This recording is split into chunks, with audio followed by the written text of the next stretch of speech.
You're a slave to your external conditions mentally. In that state of mind or consciousness,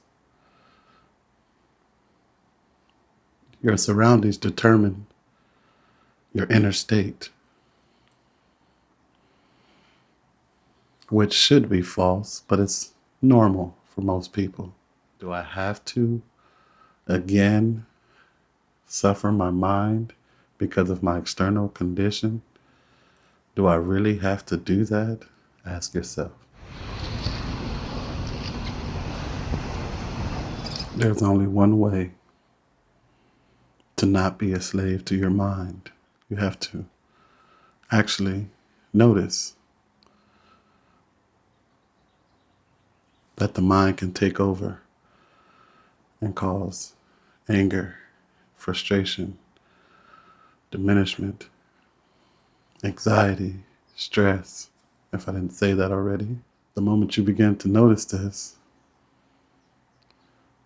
is the moment you begin to become free of it. You cannot become free of something you don't notice.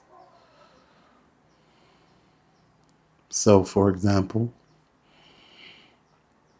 when something doesn't happen as desired or the way you want it to, you have to notice the thought process that comes with that outcome of that situation. Now, if you don't notice it, you do become a slave to it in a sense. So whatever happens around you, you're a slave to it, ultimately. You're a slave to your external conditions mentally. So, in that state of mind or consciousness, your surroundings determine your inner state, which should be false, but it's normal for most people. Your surroundings shouldn't determine the outcome of your inner state. No matter what surroundings are there, I was going to say you should, but you can be at ease. There has to be some kind of awareness of it, some awareness of it, acceptance of it, then you can change it. Otherwise, the surroundings that you're in, the situation that you're facing, will always take over and win, mentally speaking.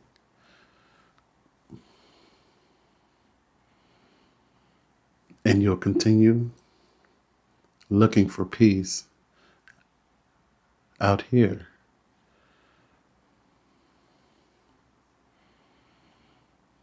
Your external conditions do not determine your inner state.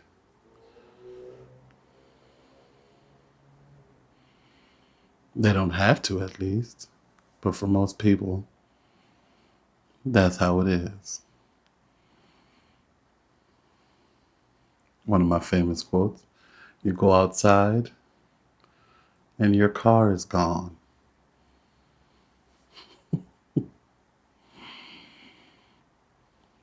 That's an external condition.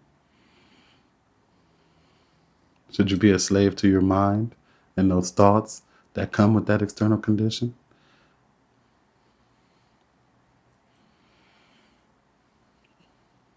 No, of course. So you'll begin to notice the thought process that comes with your external condition. Once you notice that, what do we do from there?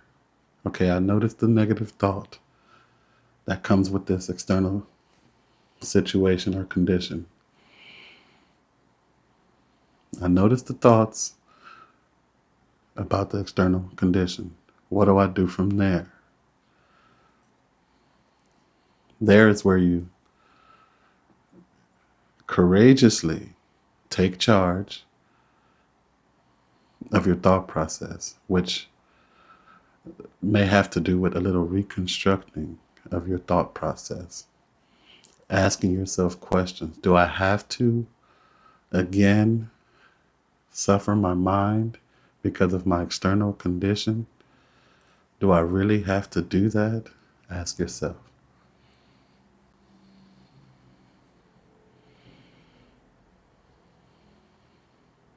And if you see that you don't, you don't.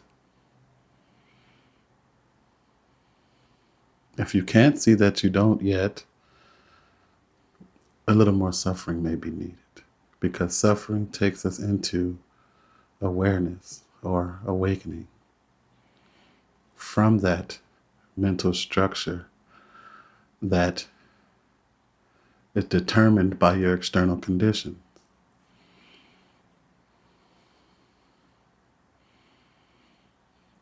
Now, an important part is you see the thought process and you don't say, I don't want that thought process, because that will just give it more energy and it'll continue to rise up in your mind even more. So at that moment, as you see the negative thought process, you just see it. And maybe even ask yourself, do I need this same thought process that I get determined by whatever kind of situation I'm in? Do I need this type of thought process when it's negative?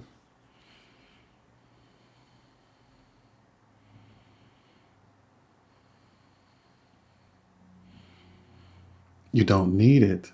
It's you don't need it. It's not you don't want it. Because don't want it implies that to the mind let's give more. You're fighting it. There's resistance. What happens when there's resistance? Soon there's a resistance band. Let's imagine it here. And you're pulling it, and there's more resistance, until it either snaps or it snaps back.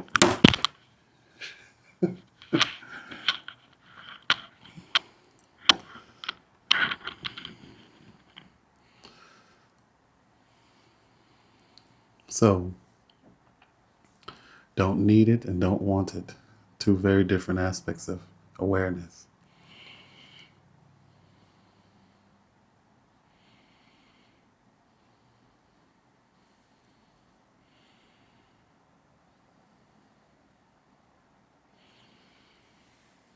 Thank you for joining me.